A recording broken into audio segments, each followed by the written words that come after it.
It is Thursday morning, and that means the weekend is just around the corner, and Valentine's Day is approaching. Good morning to you, cherished viewers. You are welcome to the Koko Digest Morning Show. I am your host, Yayora Awuno. We're coming to you live from the studios of Top TV, and you can also catch us on GoTV channel 184.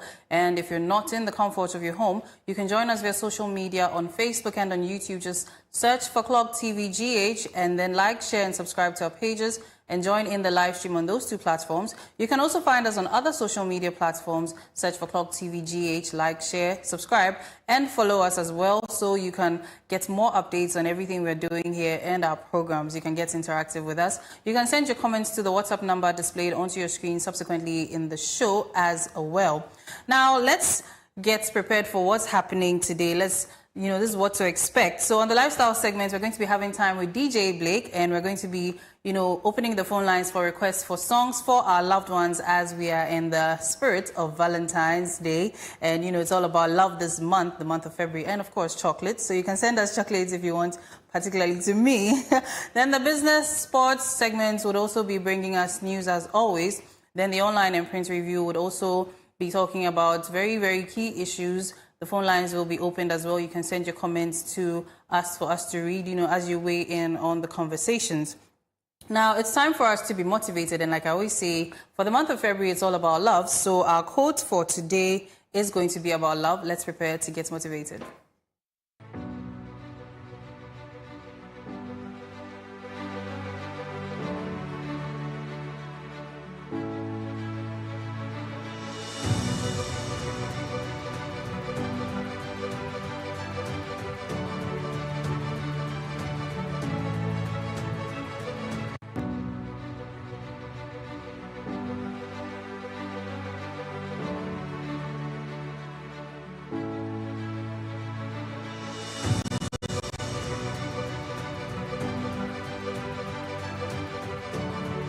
Now, it's time for us to be motivated, and today's quote is by Mahatma Gandhi, and he says, "Where there is love, there is life. Where there is love, there is life." This is by Mahatma Gandhi.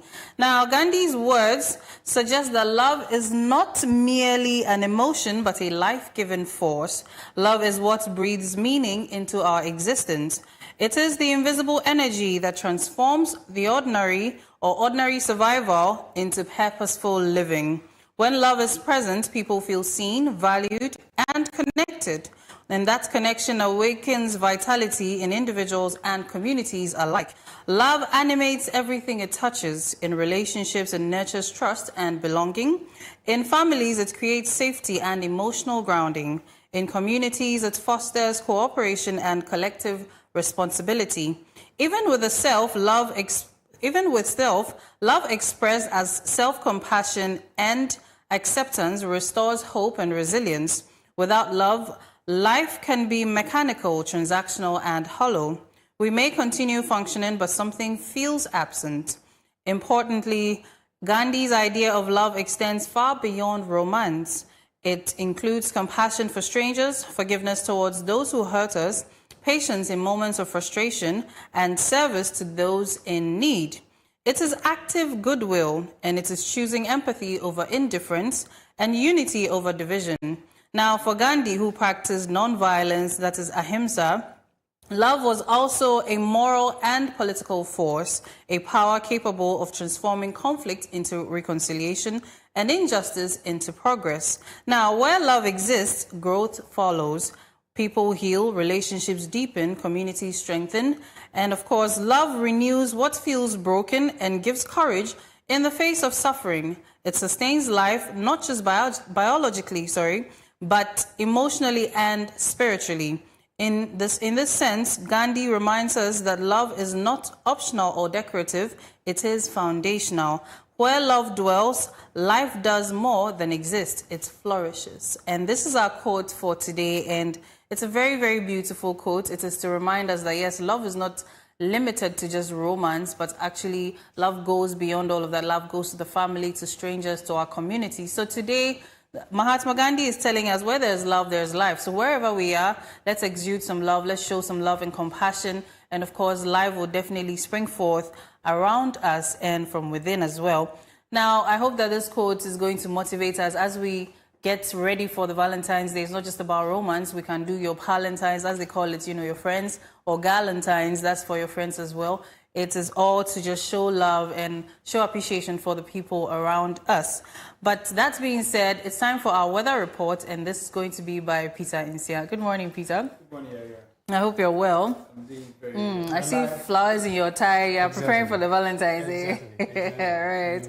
That goes to tell about the quote. Where there's love, there's life. Yeah, I really love the quote. Yeah, thank you very much. We'll talk more about it after the segment. So it rained on Tuesday, and some of us single ones, we are expecting, dry weather so that we don't need to be thinking of why we are single. What's happening? I understand. Why is it raining? It's not that stable. It's not that stable. And so as time progresses, we are going to experience, better things. Okay, right. It's going to get better. Okay, so that being said, I'm going to leave Peter to give us an in-depth analysis of the weather forecast today. It's a 24-hour based, impact-based forecast for Ghana by the Ghana Meteorological Agency. So over to you, Peter. Thank you very much, Yaya. It's time for the weather forecast, and as usual, this is to tell us how the weather is going to be like and the country. And what you're seeing on your screen right now is a 24-hour impact-based forecast of Ghana, and this is from the Ghana Meteorological Agency. Let's begin. So this morning, the southern sector is mostly partly cloudy. Most parts of the southern sector is mostly cloudy. It's partly cloudy this morning. And those within the forest, the coast and mountainous areas, the weather condition is partly, it's misty, and there are misty conditions actually happening this morning in those areas. And so, as usual, drivers are advised to make good use of their headlight and reduce their speed as well. As the day progresses, the weather is going to be partly sunny and cloudy in most parts of the southern sector as well. And then as the day also progresses into the afternoon and evening, there's going to be an isolated thunderstorm or rain over parts of the transition belt and then the middle belt. And so those within those areas should expect rain during the day and late in the evening as well. And then the northern sector remains fairly dry and hazy. And today, the sea is rough. And as usual, if the sea is rough, it means that it's not friendly at all. So our fisher folks, those at Cape Coast, Shama, and its environs, so when they are going for fishing today, they should take care because it's very dangerous. It's not friendly at all. So now let's take a look at the specifics, how some of the cities and this country, how it is going to be like, as to whether there will be rain or not. Now, for Aflao, Accra, Kaswa, Takrady, as I stated earlier, it is misty, and that has affected, visibility, and drivers are advised to be very cautious. And throughout the weather forecast throughout the country this morning, the weather is very, very cold. It's cold, ranging from 23 degrees Celsius to 26 degrees Celsius. And then in the afternoon, Aflao, Accra, Kaswa, Cape Coast should also expect sunny weather intervals, and the temperature across the country this afternoon as well is hot, and so viewers should take note and take in more water. And then in the evening to Aflao, Accra, Kaswa, Cape Coast, Takrady, Axim, the weather is going to be partly cloudy with Kumasi, the possibility of it raining today. This evening at Kumasi is 40% chance of rain today at Kumasi. And the same thing applies to Sunyani and then Techiman. And the northern sector remains slightly hazy and dry. And so the people at the north will also take note of that and act accordingly. Basically, this is all I have for you today on the weather forecast. Please take note and act accordingly. Up next is the online and paper print review. Do not go anywhere. We'll be right back.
Yeah, welcome back to the Koko Digest Morning Show. And if you're just tuning in, it's time for our online and print review. I have my co-hosts here with me. I have Peter Nsia and Clement Yabankwe. Now, before we get into the trending issues or the issues going on, we're going to have our word for the day. My co-hosts are here. They're going to give us in-depth explanations and etymologies and historical, all the plenty big words to define the word. So, Peter and Clement, good morning. Good morning, Aaron. I hope you're well. By grace. Divine Clement, it's been a while. Yes. You left us. You're back to yes, we are back. celebrate Valentine with us, isn't it? Yeah, you're right. Right. Anyway, moving forward, the word for the day is forbearance. And my co-host here, what do you understand by forbearance? Forbearance. Rapaholic, tell us, give us some bars. Today, I didn't come with the bars. Oh, okay. My understanding is that, when you choose not to react, even when you have the power to, choosing not to be angry to ensure that there is peace. It's like, at workplace, let me excuse my word, when you misbehave and your boss has the power to punish you, but he or she decides to, allow you, give you time, to ensure that. Sometimes somebody insults you, you have the power to retaliate, but you decide not to mind that person to allow peace to prevail. So that is that forbearance. Right. Basic understanding. Oh, Clement, Safu, take us into the word. Wait, dear Peter, can you now? All right, thank you. So let's have the word for the day on our screen so we get a fair idea. So forbearance means patient self-control and tolerance in love and relationships. Patient self-control and tolerance in love and relationships. Now, an expanded definition of this word is that the ability to exercise the patient self-control, restraint, and tolerance, especially when faced with provocation, disappointment, or difficulty, as Peter said. Now, in love and relationships, it means choosing patience over reaction, understanding over anger, and grace over impulsive retaliation. Clement, we can't have this beautiful definition and you won't take us into the Bible. As love is also approaching Valentine's, give us something, just a little. The word of the Lord. What's the Spirit say? The Spirit says we should be patient in love making. Yes. In love making. Exactly. In love making. I love your expression. I don't know the kind of love making that came in mind. Yes. I'm ashamed of myself even. I'm so sorry. So it's basically about we are approaching the Vows Day. That is Saturday, and we expect partners to express love in the small way that they can. It shouldn't be anything big. It shouldn't be anything that's huge. It should be something, I always said it should be something from your heart. Yeah. So if on Val's Day, I call whoever I'll call, or I come visit you in your house and I'm giving you, being it a chocolate, being it a cake, yes, be patient enough. Don't just, me buy and then all the buy with the chocolate I buy, or should I miss a chocolate? But when you cry, you're saying, yes, so that's what I just want to tell you. Right, thank you so much. Anyway, let's go to the words that are similar in meaning to forbearance, and then we go to the words that are the opposite of forbearance. So similar in meaning, we have patience, tolerance, restraint, self-control, leniency, long-suffering, endurance, composure, mercy, and understanding. These are the words that are similar in meaning to forbearance. These are some of the words. So understanding, mercy, composure, endurance, long-suffering, leniency, self-control, restraint, tolerance, and patience. Now, the words that are the opposite in meaning, so if you don't have the spirit of forbearance, it means that you are impatient, you are intolerant, you are also irritable. So impatience, intolerance, irritability, harshness, reactivity, severity, vengeance, anger, and rigidity. So if you're not, the forbearing kind, it means you are impatient, you are intolerant, you're irritable, you're harsh, you're reactive, you're severe, and you have vengeance in your heart. You also have anger issues and very rigid. So in relationships, forbearance is what allows us to mature. It creates space for growth, mistakes, and healing instead of escalation. So this is just to tell us that, as we are in the month of love, forbearance is needed. In dealing with human beings, we know how we all have our excesses, and sometimes we need to be forbearing, enduring, need to have the enduring spirit, sometimes have patience with one another. It's not limited to our partners, our friends, our loved ones, our siblings, even our parents and our children as well. So this is the word for today. I hope that it's something new you've added to your vocabulary, and also the meanings have inspired you. Now, it's time for our trending issues. Clement, in your time away, please, what gist were you able to pick up for us? Yeah, right. The gist I was able to gather is the fact that Val's Day is approaching. That was the only gist I got. As you picked up Val's Day gist, did you add chocolate to the gist? Yes. I'm putting you on the spot so that you promise all of us chocolate. Yeah, I did. I have a very sweet one, of course, and made in Ghana, of course, because we are trying to produce or promote the things made in Ghana. And yesterday, at the Nationalism Park, we had Ghana Koko Board in collaboration with the Cocoa Processing Company and Ghana Tourism Authority. They launched the Chocolate Month or the Chocolate Week, and it's basically about telling Ghanaians that they should eat made in Ghana product. It's all about the love month. Yeah, right. The last time I was telling some group of people that February is what we've come to believe, that is a month of love. But it doesn't necessarily mean that we only show love in the month of February. And let me take a little bit to the Christians before I come to this aspect. So yeah, when I go to the Christians, even it was out of love that God gave his only begotten son. The only son he has, he gave it out of love. So we being in the month of February, we should be able to give out. It doesn't matter what you have. Never think about, the only thing I have is, let's say, a chocolate. Don't keep it. Show love to someone. As you said, it's not only to your partners. It could be to your work colleague. It could be even to your enemy. You see, there was a man who said that the best gift you can give to a fool is to just remain silent, or sometimes just smile back. The person will keep everything in his mind. So this month of love, we just want to tell viewers that give out any small thing that you can, and partners, don't expect too much. Though the economy is stable, we all understand that, but sometimes when you go inside the packet, I will tell you that the packet is kind of dry. So please don't expect too much from each other, but it could be quality time. It could be just to check up or checking on someone. It could just be saying hello to someone, and let us show this love. But once and foremost, let's take chocolate. It's very, very important. Thank you. That's beautiful. Peter. Yeah, I mean, to add up to what Clement actually said, I will take it from a different perspective.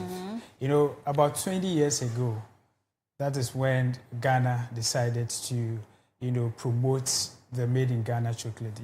We are one of the countries producing cocoa in the world. And then Ghana decided to promote chocolate and promote cocoa hand in hand with the Val's Day celebration. 20 years down the line, I would say that we've not done much to achieve the reason why we decided to actually celebrate love with cocoa. Because tell me why, as we speak right now, a student, not even just a student, an ordinary Ghanaian cannot afford a bar of chocolate, a quality one as such. Production cost. So production cost for 20 years now, we are encouraging or promoting the consumption of chocolate, whilst the people cannot actually afford it. So how are you promoting that? So, I mean, it is high time government, Cocoa Board. Even before now, there are challenges we are facing in this country as cocoa. We saw in the news that cocoa farmers are complaining that for almost 4 months, they've not been paid.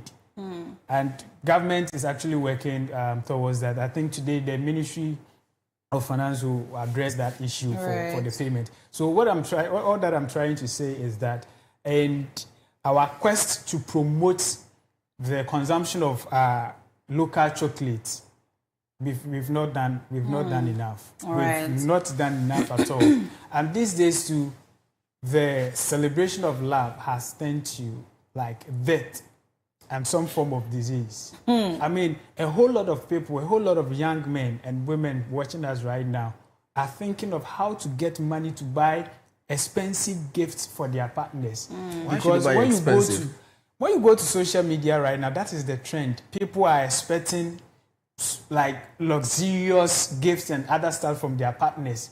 And then people are doing a whole lot to make sure that they meet the demands of their partner. If you're not able to meet the demand of your partner, it means that you're not romantic. You don't love anybody. And so they should go and search for another person. No, it looks as though we are not taking note of that, but it's something that is disturbing, the younger generation and all that. And so this initiative celebrating Koko chocolate on Valentine's Day was to actually, take away that perception of Valentine's Day is for romance and a whole lot of people doing so many things, but rather to focus on, Koko and to celebrate our heritage and all that. Yeah. But the narrative has changed. Like I stated earlier, right now you can't afford a bar of chocolate. Assuming you have maybe 10 people you want to surprise, and it means that you have to buy a box. How much is it? How much is it? I don't want to mention prices. How much is it? That's so true. In this, we are not doing well. And then how many people know that yesterday the Ministry of Foreign Affairs, Koko board, and actually officially launched the Love and Koko week. Most people do not know, and mostly we celebrate these things in the urban areas, leaving those in the rural areas. Yeah. There's somebody, a cocoa farmer somewhere in the village. He or she has not tasted chocolate before. Yeah, I think there was a celebrate time this one here. Yeah, documentary on that, cocoa farmers, and they had never actually tasted what Kingsbite chocolates even tastes like or looks like. They've not seen anything like that. We are not doing well. And we are talking about that being said, with what you mentioned about celebration of love and expressing love becoming, something that's not exactly the best, I'd like to inform us that Love Lounge is coming to our screens on Saturday at 6:30 p.m. to 6 p.m. to 7:30 p.m. And this is a very wonderful program. It's going to promote love, and we're going to learn a lot. We're going to enjoy ourselves. It's going to be a very wonderful time here at Clock TV. So please do take note and tune in. It's Love Lounge on Saturday, 6:30 p.m. No, is it 6 or 6:30? 6 p.m. Sorry, to 7:30 p.m. Yes, so it's an hour and 30 minutes of blissful conversation, music, and of course, lovely conversation. So yes, grab a bar of chocolate, share with a friend, and join us here on Saturday. It's going to be wonderful. So that's a reminder. Clock TV is doing something. Exactly. But if they don't get chocolate, I think they can get the cocoa itself. Cocoa. Exactly. So you share the seeds with one another. Share the seeds. When you go to the village, that's what. Yes. So. It's been a while I actually tasted that. But with what you're saying about promotion of cocoa or even the chocolates here in the country, it is very true, because sometimes you look at the trajectory of the pricing. I remember a time where the smallest bar of Kingsbite, we will use Kingsbite at this point because that is our indigenous Ghanaian chocolate, even though I think other brands have also come up a bit. But Kingsbite is what we think of anytime we talk about cocoa and Ghanaian chocolate. The very small bar, I remember the time it was about 3 cedis, 50 pesos. Now I don't even know the price because it got to a point where I was like, you know what, it's fine. Yeah. I'm doing weight loss, it's okay. Because it had gone up so much, and the size, it looked, I don't know if it's because maybe we are growing, but it started to look smaller. And what Peter is saying is very true, because if we want to promote our own indigenous art or our own indigenous goods here, we need to make it affordable for the layman. We need to make it, valuable, that when you're eating this and you know that, this is my motherland, this is my... But here is the case, how many people can even afford the big one? And fine, it's big, you'd like to share and all of that, but even to be able to buy it is a problem now. And now there are, like you mentioned, the issue of the cocoa farmers. I think we speak about it on Tuesday? Yes, we spoke a bit about it, that they haven't been paid. The system Cocoa Board and the government is using at the moment seems to have a few problems with it. And now when we look at even on the market, there are issues around the purchase of our Ghanaian cocoa because our prices are apparently too high. And it's begging the question, what exactly is happening? Is it the galamsey? Is it that maybe they are employing stricter measures to grow the plants, do all the processing because of the whole galamsey issue, so it's making production costs increase? Or now the quality is lower because maybe there are traces of the lead and mercury and all of that in the cocoa at the moment? What do you think is happening? So yeah, these are the kind of questions that I think Cocoa Board would need to explain it thoroughly to Ghanaians to understand. And yesterday, Cabinet had an emergency meeting to address this very issue, of which, as Peter said, Ministry of Finance would address us the way forward on this. Yeah. But having about close to 500,000 metric tons outside the country and you're not getting people to buy, that's better question, like what you're asking. But when issues like this happen, I always say that the basis of economics come in demand and supply. Because whenever your price is high, and people are not purchasing, so what are you supposed to do? You are being forced to reduce the price. And when you are being forced to reduce the price, it means that your expected earnings, you'll not be able to meet it. You won't meet your profits, and then you might break even, or you may even run at a loss. Yes, so when you're able to meet your profits, you can't pay the people you purchase the cocoa from. And when it happens, it's two ways. It's either you now reduce the price of cocoa in the country, as Ghana to farmers, a bag of cocoa, or you, as a country, you bear the cost by adding that kind of margin to it, so you pay cocoa farmers. And they have their piece and still continue to produce cocoa to the country. But there is a threat that we need to take a look at. Because now, if one, you fail to pay cocoa farmers, galamsey is taking over cocoa farms. If you fail, or if you think of reducing cocoa pricing in the country, smuggling of cocoa, of which has been reported over the years, will still continue.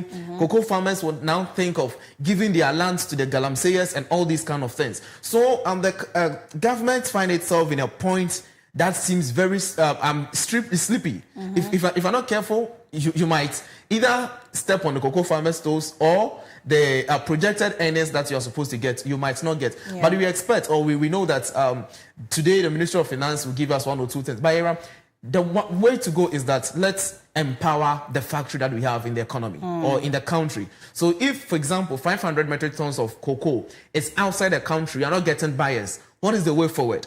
Bring it back and come and produce chocolates. You process it. So when you add value to it, if now they don't want the raw material as the cocoa beans, when you add value to it, remember, the pricing of these items will go high. So when you go to the world market, they will rather come for it. But now it's because there's no value added to it. Let's look at the initiative of Gold Board. Now they're trying to refine the gold we have. So there's value addition. So if they send the raw gold to outside and they are not buying it, the other alternative is to send a refined gold to outside the country. So I think this is the way forward, as Peter said. Ghana Cocoa Board, in collaboration with the Ministry of Finance, they should, and Ministry of Trade and Industry, they should take a critical look into the processing of cocoa beans in the country. Right. Peter? Yeah, I mean, he has said it all. But you know, I also want to pitch this question before we move to the next one. Now, I've met a few people who are from the diaspora who actually like Ghanaian chocolates, because you see the foreign chocolates we get here seems to be more sugary and milky, but ours seems to taste, you feel like I'm eating cocoa, and it seemingly is healthier. How come we don't have the instance where we are processing maybe King's Bites, Niche, or Fair Fanfic or something, all of that, in exporting to these markets in the West? Why don't we have something like that, where this time the chocolates that we tend to see, maybe 20 to 25% cocoa, maybe ours is about 40 to 60 or 80% cocoa in it. This is something that could bring us more markets, because if the raw cocoa beans are not exactly, gaining or bringing back the revenue that we need, why not export our own chocolate? If Ghanaian people cannot afford it, the West will afford it. We'll get money into the economy or something. I mean, for the Ghanaians not being able to afford it, it's relative, yes. You understand? But that's why Clement said that, like, these, factories need support. And then it is high time the Ministry of Tourism, Agribusiness, all of them come together to find long-lasting solutions to this. So if you're able to produce chocolate here in Ghana, then it means that they just need empowerment, money and support, and they'll be able to do more.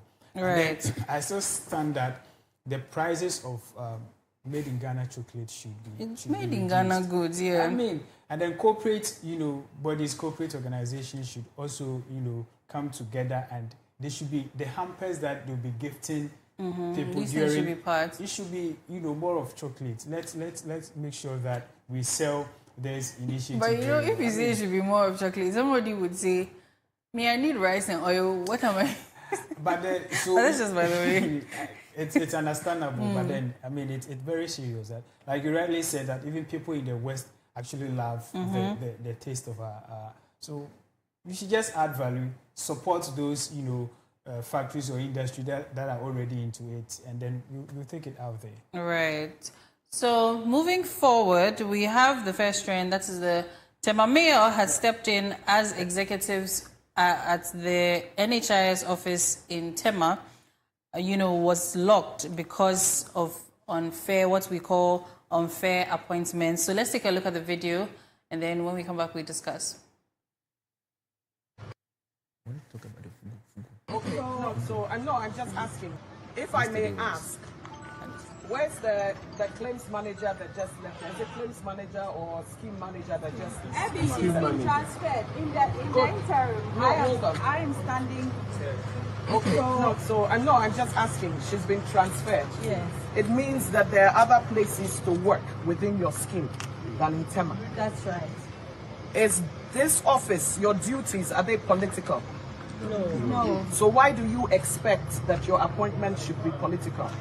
If I did a head count of everybody here and tried to ascertain your political, affiliations, wouldn't some of you lose your jobs? If we were hiring people on the basis of their political colors instead of their competence and their relevance to the scheme, would some of you be here? There are some people here who think that they deserve this position and not somebody else, but they were probably hired under the regime of the NPP. We're not going to tolerate that in Tema. I do not make the appointments into NHIA. And what we require in this metro is competence and performance. So as I stand here, if a new scheme manager has been posted to this place, I must give him a chance to prove his mettle. If it delivers results for me, fine. If it doesn't, the verdict will be clear enough for all of us. However, we have a metro to run. So let this serve as a guide to anybody, not to put my government, not to embarrass my government by suggesting that appointments are made by constituency executives or the mayor. This appointment, where is this? NHIA. Have you seen me inside your office before? No. Good. I expect you to do your job. I will engage you to deliver. So whoever here feels that they're going to foment trouble, not in my metro. The security forces are under strict instructions to protect the people that work here. That's my duty, to keep you safe. So if you feel that you're going to compromise this, it means that you're... Of the NHI's Metro Director for Tema Metro has been done without recourse to constituency executive. And we think that it is becoming too many.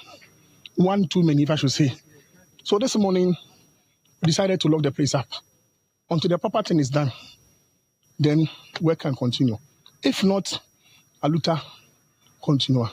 If you talk about things and they tell you it will be done, it will be done. But it's still continuing in the same fashion from a particular direction. And it means it's not the best for us as a party and as leadership in the constituency. There should be proper consultation. As constituency, my chairman is here. You can find out from him. The organizer is here. Other members of the constituency, executive members are here. There have not been a single meeting that we've been involved in the appointment of anybody to the assembly or any position within the metroship. Okay. We have equally qualified people within this constituency. Yeah, okay. Or the metroship as a whole. So we are twin constituency of Tema Central and Tema East. None of the constituency consulted with this appointment. We have equally qualified people. It is becoming and not becoming. This is not the first time. Nothing. We will not be consulted about anything that appointment has been done to the metro. Right. So those were excerpts of what happened, and we had the Honourable Ebi Bright, speaking with such authority, and we love to see it. So, my colleagues, I think my first question would be: what is the role of a party executive? Are they to, be involved in these kinds of things? Because working in the institution of the NHIS or NHIE, we can liken it to basically the public service. As a party member, executive, or whatever other word or position there is, are they to be involved in who gets to be employed in whatever public organization? Yeah, like you rightly said, this is not a party office or a party, whatever it is. This is a government institution, and they have no right or whatsoever to determine who is to serve them or not. They don't have any. If the appointment is for that party basis, political basis, that's where they have the say. Party executive have the say. This is government. This is government. This is not political parties. They have no right to determine who to serve them or not. And then they even lock in the place. I think they should be arrested by now. For you to go and lock a public office stating that the president or you were not involved in the appointment of the executive, it is not right. It is not their party's property. Right. It's for government, and they don't have that right. And I love the way the minister spoke. The MP. We shouldn't tolerate some of these things. They should be arrested by now. This is not for your party that you can determine who comes in and who comes out. This is for government. And the constitution. Yes, Ajibro, Nana Berber. Clemens, let's hear from you. The MC spoke very well. Ebi Bright spoke very, very, very well. But let's look at the genesis of all this issue. I always say there was no way someone would stand and just do any other thing. Gera, let's pick from, this is metro level or district level. Let's pick it from the top. If we are saying it's a government appointment, yes, I understand. But let's look at the top. What happens when there is appointment for ministers? How has it been done in Ghana over the years? When a government comes in power, the president or whosoever appoints the people who helped him win. That has been what we have been experiencing in the country. Being it the finance minister, whoever, they make sure they appoint someone who make them won the election or who has played a major role in whatever they do. Aside ministers, let's look at the various CEOs of the various government institutions that we have or state institutions that we have. You can't talk about without saying that it was never done in line with such manner. So if people who are beneath realize that appointment above is done in such manner, sometimes in consultation with the national executive of all the political parties, and when it comes to constituency or district appointment, you do it sideline the very people who helped you win. They will feel left out. This is human character. This is common point. They will feel left out. So if they feel left out, how possible do we fill such a gap? That is when it comes to the civil service, Cloxag will stand and tell you that the president has no role in the appointment of chief directors or CEOs or in some institutions that we need to have. Why? Because they don't want political interference. Yeah. When you take the issue of, I think, the registry, the birth and death registry, yeah, exactly. That is when Cloxag will come in and say that. Because they foresee that when we allow such things to happen, it's going to affect the institution that we've created as a country that is supposed to run. Because now we want someone who would deliver based on competent, based on his professionalism. Yeah. When you go to this, when I talk about NHIA, maybe the person who has been appointed has been someone who has worked in NHIA for so many years. This person has the experience. So automatically such person qualifies. When you listen to the Honorable MC, it's like the person was transferred to that very metro. So I think that person qualified for the job. But if you don't do it like that and you think party has won, let's pick someone within the constituency or a party foot soldier to fill that gap. Let's look at, is the person having the experience? If the person does, for how long? How is the work going to be? So this is the conversation we need to have. That moving forward, how should appointments be done? There should be something like even the Constitution Review Committee should have had a look at. Parliament needs to have a look at. For example, now our Constitution Review Committee recommended that there should not be ministers being appointed from Parliament. This is one angle they are going. That ministers should be appointed outside Parliament. Other people would try to debate on it. We'll try to unitary government. Yes, we'll try to be. But other people say that we want to have checks and balances because if ministers are MPs and MPs goes to cabinet and issues from cabinet comes to Parliament, how do you now defend it? How can you say that government, what you are saying, we don't support it, and how do you say we support it? So this is the kind of conversation I think we need to have. Though this issue has come up, but let's look at how appointments are being done in this country. Right. We all know when government wins, all people are being sacked. All CEOs are being sacked. All ministers are go off. Right. And new ones are being appointed. That is why they are also behaving like that. You know, so before you come in, we need to also look at what is and what should be. Now, what is in the sense that we, like you mentioned, what we have happening is that when a party or a political party comes into government, they appoint the people. It is something that I think the Constitution allows to an extent. And what we know happening when we speak to, you know, the older generation, they tell you that obviously they are not going to, you know, employ or appoint people they do not trust in that, in the sense of political party affiliation. So you are not likely to have someone, maybe let's use the finance ministry. You're not likely to, okay, so I'm going to make a very controversial point here, but example, we had, you know, the former finance minister, the one who has issues at the moment, international issues, you know, having been the finance minister at a point. Now, after that government has left power and now the current government is in power, it will not particularly make sense for the president, the current president, to still appoint him as his finance minister. Because, first of all, he was in a different government, and then also the issues around him where his own people even called for him to be taken off. I don't, you get the parallel I'm trying to make. So you realize that we have this system where the government comes into power, they appoint people they know they can work with and trust to be able to uphold them, because they are also afraid of the fact that if Peter is, you know, of a different party color than I am right now, like all of that, Peter is likely to sabotage the work and make my government look bad because he's already sad that his party did not win. These are some of the ideas that tend to come up.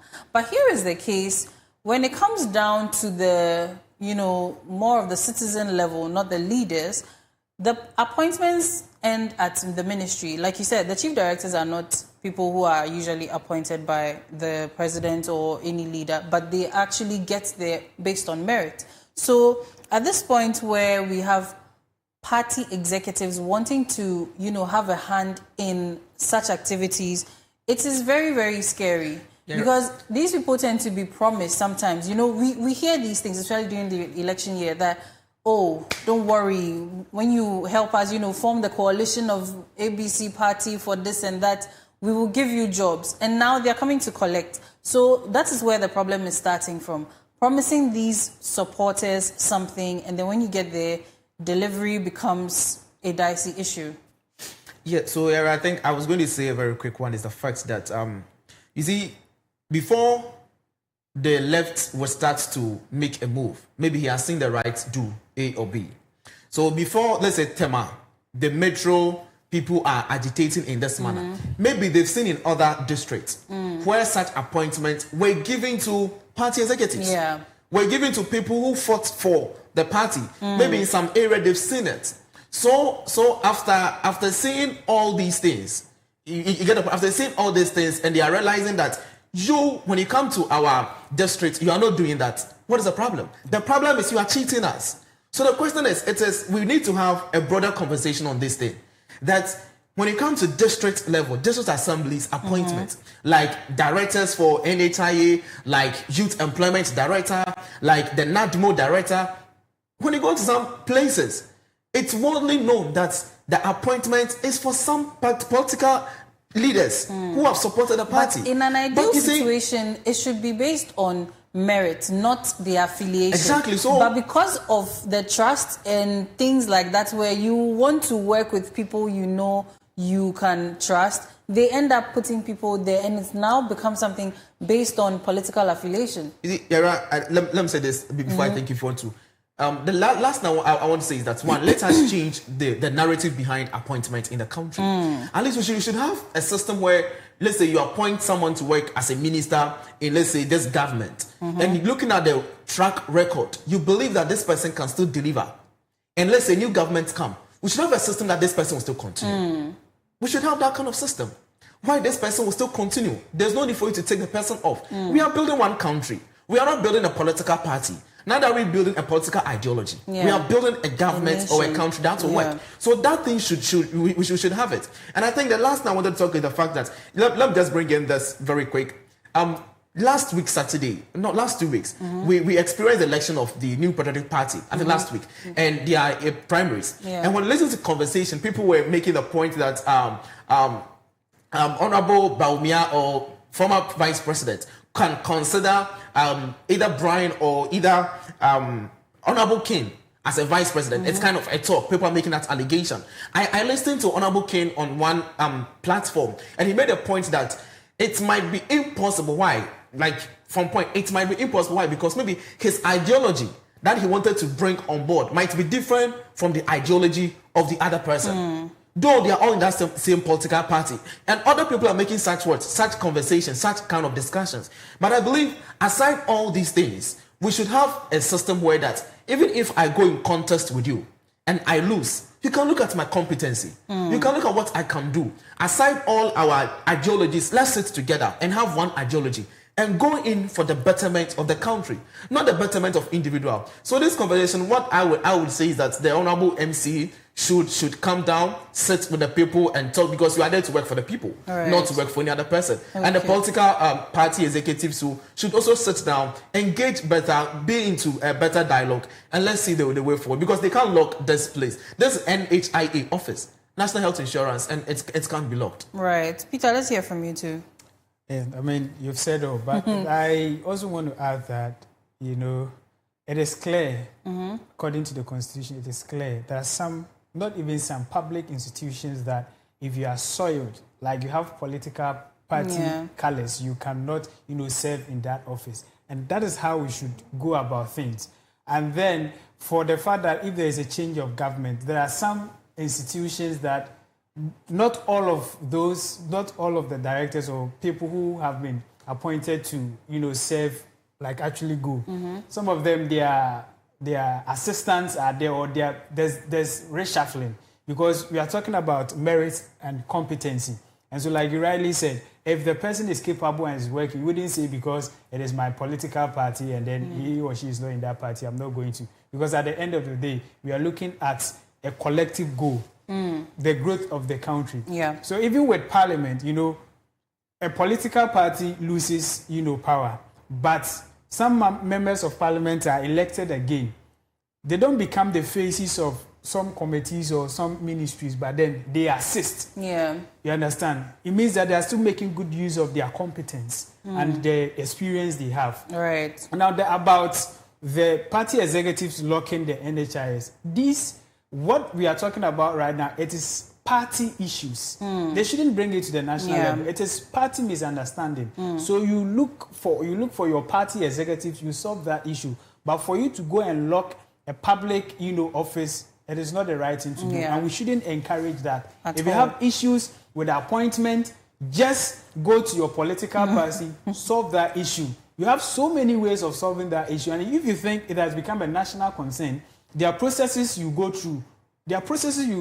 Even before you agitate, go on the street. So we should respect the law. and we shouldn't encourage some of these things.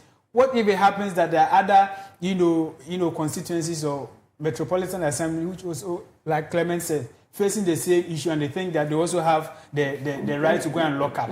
It's not something we should encourage. Right. Okay, thank you so much for that. So the phone lines are opened, dear viewers, so you can call.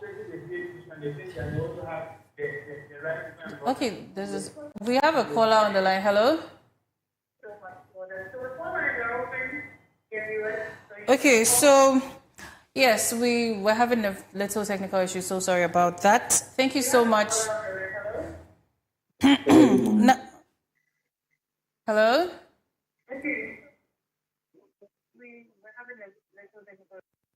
Hello?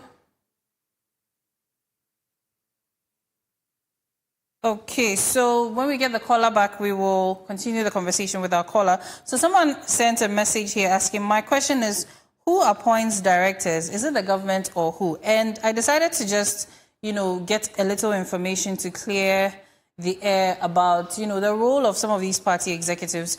And the very first one is leadership and strategic direction. And this is in the party, not, in the nation as a whole. They advise flag bearers, MPs, and government appointees. So you play advisory roles, something sort of in the background. They develop strategies for elections and policy influence, all of that. Organization and administration.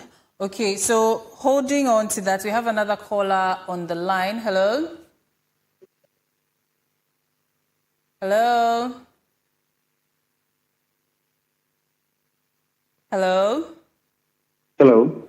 Hello, good morning. Thank you for calling the Koko Digest Morning Show. Your name and where you're calling from, please. Hello. Hello? Yeah. Good morning and thank you for calling. Your name and where you're calling from, please. My name is Jeff. I'm calling from Accra.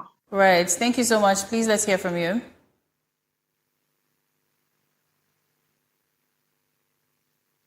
Hello? My name is Jeff. I'm calling from Accra. Right. Thank you so much. Please, let's hear from you. Hello? Good morning to your listeners. Morning. And our viewers and the panelists. But I want to make this statement clear. We must be able to dichotomize the difference between political office and public office.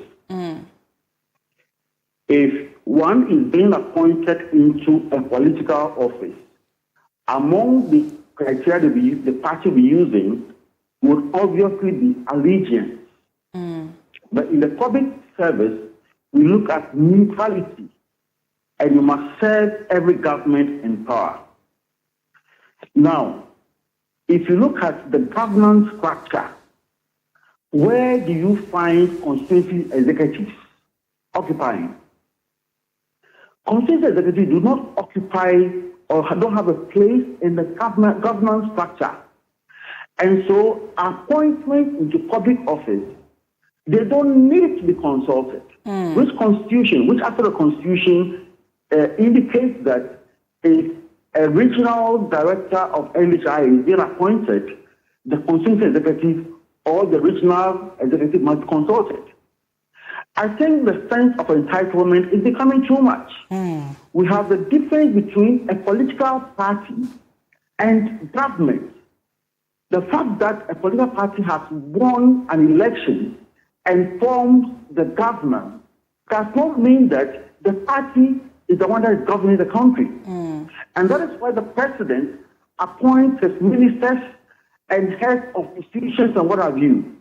The appointment does not include constituency executives or regional executives. And so that entitlement, and I listened to the gentleman who was talking from Tamba saying that they were not consulted. The law does not demand that they are consulted. If they think that they also have somebody who is capable, the person must go through the mill and appointed properly into the public service. Again, I think Peter also or Clement made a point to extend that when you are politically tainted, then you cannot occupy a public office. And so we should differentiate between the two and not make constituency executives or party executives feel entitled to political public office. Right. What they did is wrong. And support, in fact, I give the MP thumbs up for standing to what the Constitution says by telling them that what they are doing is wrong and the police should deal with those who do those such kind of things. Right. So I think that's my contribution. Thank you very much and have a wonderful day. Thank you too. Thank you so much for that insightful contribution. Yes, I think our caller has said everything we were trying to say. And back to the role of these party executives, like I said, leadership and strategic direction for the party, then organization and administration also for the party, candidate selection and election management also for the party, then mobilization and grassroots engagement. Now, I hope we can see the trend that not much is being mentioned about actual governance here, fundraising and resource management, communication and public relations, discipline and conflict resolution. Then, the key party executives, we have them, the chairman, the general secretary, organizing secretary, treasurer, communications officer, youth and women organizers. These are not people who are going to be playing any key roles in the government itself. Like our caller mentioned, these are people in the political party doing the day-to-day running of the party. Now, for them to come and say that they need to be consulted for appointments, again, like our caller said, it's more of entitlement than anything, and we should discourage it. But then again, not to play the devil's advocate, if we are discouraging it now, the party members in leadership, if they discourage it today and tomorrow, the party, elections will definitely come. The 4 years, we will meet it. 2028 will come. These people, or even at every level all over the country, are discouraged from some of these things. What then happens? Will there be a situation where they will abandon the party? Because these are some of the fears they will have. I'm just asking because sometimes when we look at it in one way, we need to look at it the other way too, where maybe now the opposition party may decide, okay, since this party is doing this to its members, then we would do the opposite so that we can even attract them into joining us and amassing more followers and, win the election. What do you also think? Let me come here. Right? You see, I really love the point you're bringing in. Our caller made us understand what the constitution or the laws of the country says. But ask yourself that. Is that what is really happening? What that should be and versus what is? That is what we need to take a critical look at. Is that what is really happening?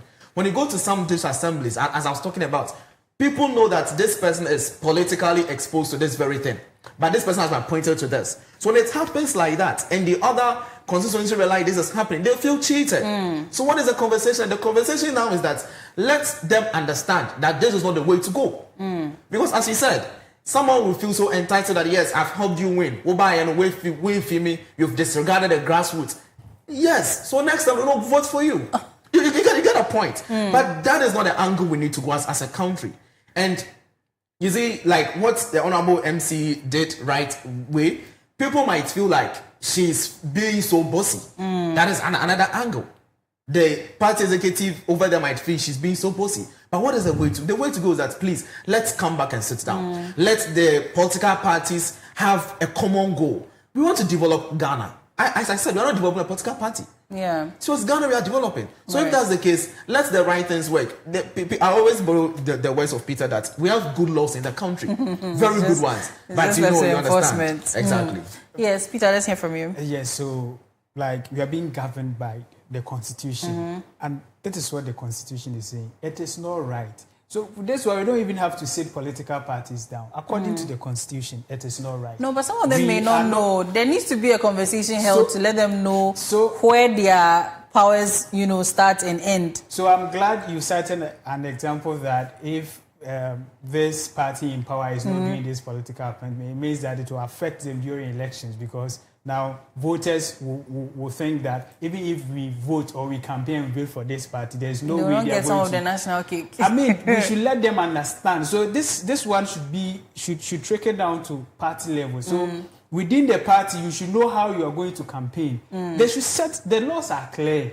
It is not that you go and waste your money to support party, activities, thinking that if the party comes to power, you are going to be given an appointment. It is not done like that. It is not done like that, and we shouldn't tolerate that. And so when you are campaigning, voters are descending. If you compare from the 2000s to now, voters are descending, and they are getting to understand the trend of politics and governance. And so if you are in support of a party, and that's why we've been advising people that when it's time for it, don't go and be fighting people because you love this party. Because we are governed by a constitution. This is what the constitution is saying. Yeah. And so to make this issue, not escalate like you said to other, this is the law. Before you come to the grassroots to campaign, I want to come into power. Let them know that you helping me with this does not necessarily mean I'm going to give you an appointment. That appointment is based on merit and competence. You understand?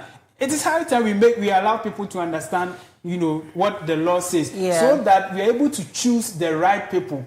Look at the issue of vote buying, vote selling, and what have you. If you really understand what governance actually means, you would sit down and look out for one who is competent, one who can deliver and vote for the person, rather than going to sell your vote because you think that, it doesn't amount to anything. If I should pick the vote buying, we might not leave here. But I have a question because of the video.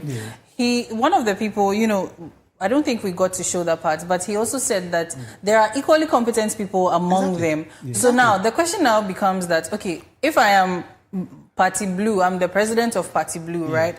Now, Peter is a follower. You are not a follower. You both have the same qualifications, right?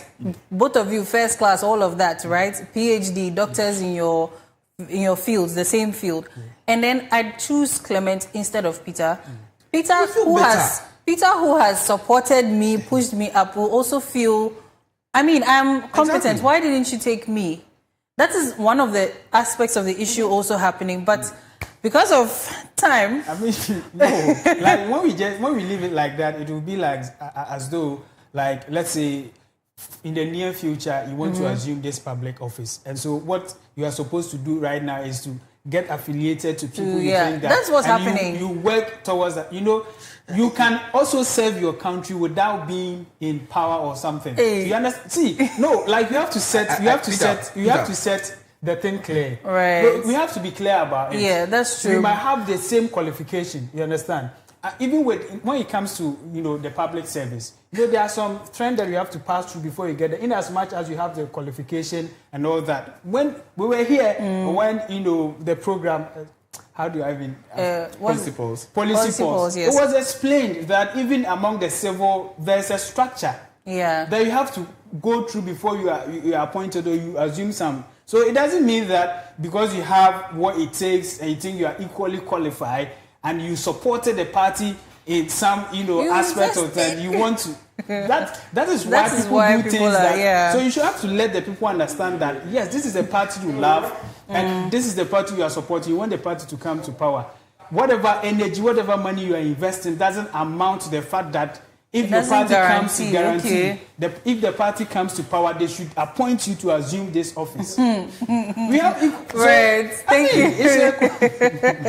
Thank you so much. I think this goes to the political parties to revise some of their laws and try to clear any misconceptions that party supporters may have. We have a comment here. It was about the chocolates. Let me read it quickly. Then we go to the sports segment. It says the prices of chocolates on the open markets is very high and it's not easy for the ordinary person to buy. Cocoa product companies are in bed with market women who sell at cutthroat prices. And I believe it is time we start checking on these cocoa companies. They are not doing any work. Thank you so much for your comment. This was an SMS, so there's no name here. And also, thank you for calling. Thank you also for joining me in this conversation. Peter, I hope you are calming down now. We'll see you again for the online and print review on Tuesday. Up next is the sports segment, and have a lovely Valentine's Day.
You're welcome back to the Koko Digest Morning Show, and it's time for sports with Benedict Nketiah-Kwarteng. Good morning. Hello, good morning, Ira. I hope you're well.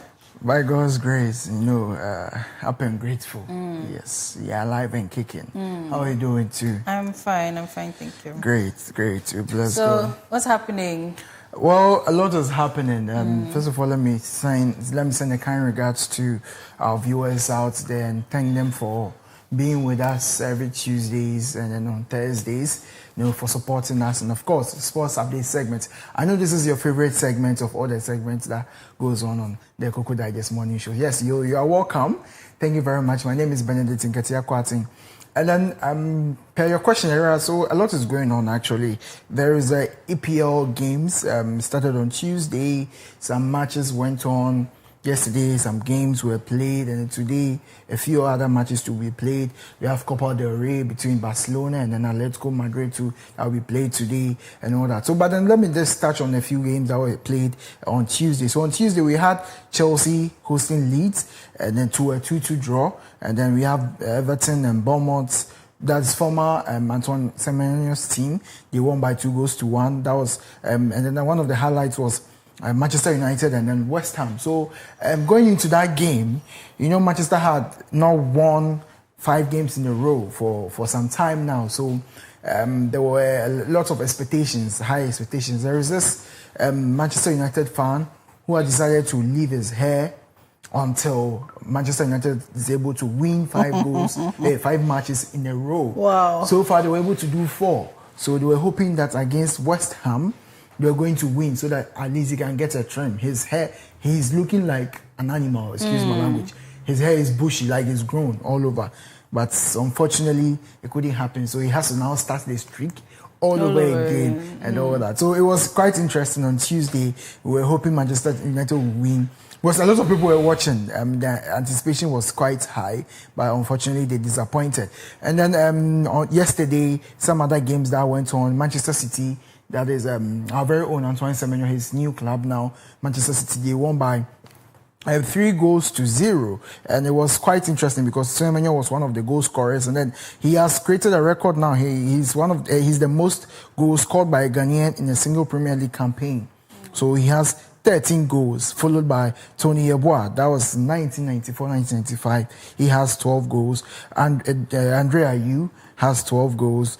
Tony Yeboah once again also has 12 goals, and then Antoine Semenyo, the same person, has 11 goals. So he's a Ghanaian to score most goals in a single Premier League season. So yes, Semenyo is doing a good job. We are proud of him. We are happy for him. And then of course I told you before, watch out for the World Cup because Semenyo is going to do wonders with the Black Stars. Let me move on. So today, shortly. Today we have some games that is coming off. We have Arsenal, the league leaders hoping to extend their league, their leadership against Brentford. So they are playing against Brentford away. And of course, we have Barcelona going away to Atletico Madrid to go and play at the Copa del Rey. Barcelona this time they are playing without Rashford, without Rafinha, without Pedri. So it's going to be tough, especially for the team because some of the key players are missing. But then, nothing is impossible for Barcelona. Let me move straight to our stories for today.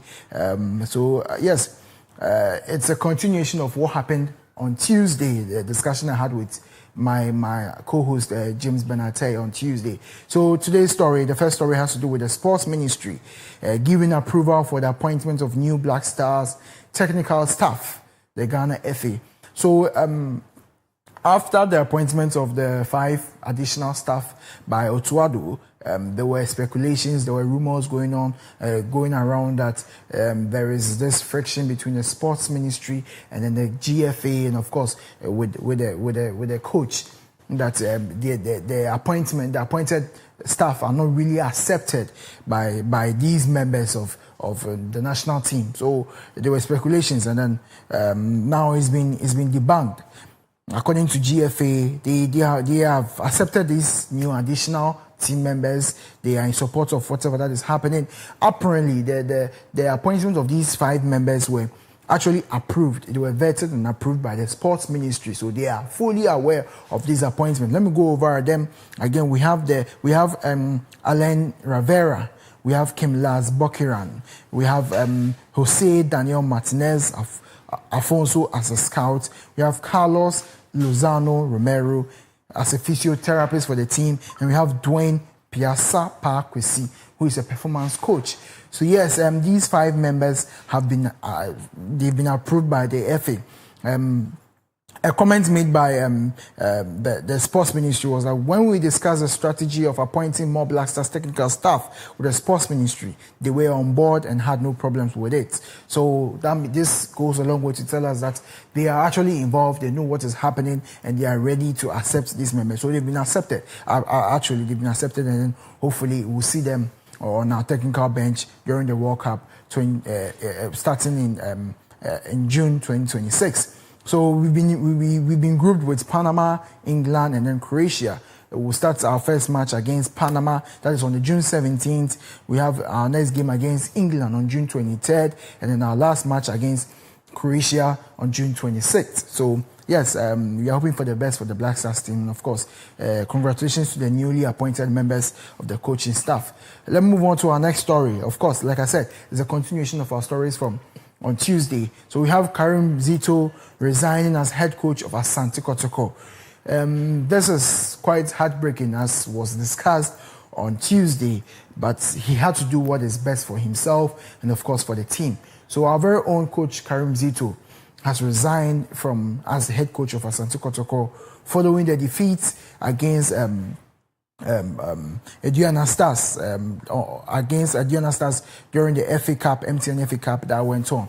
So yes, the Kotoko was eliminated at the round of 16 last weekend, and then Karim Zito, looking at the how things are unfolding, he decided to step down and then probably go sit back and watch what is going on, assess himself. Maybe it is him or maybe it's the team, but he cannot make this assessment whilst in the problem. He has to sit out of the problem to be able to think and then see what he can do for himself and of course for the Kotoko team. So yes, he has resigned, and then the managing staff of Asante Kotoko have accepted his resignation letter, and they hope for the best for him.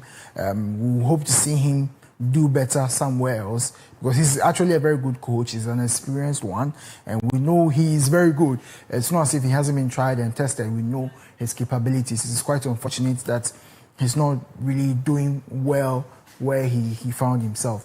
But then now he's no more with Kotoko. Hopefully we'll see the better part of either Kotoko or Coach Karim Zito.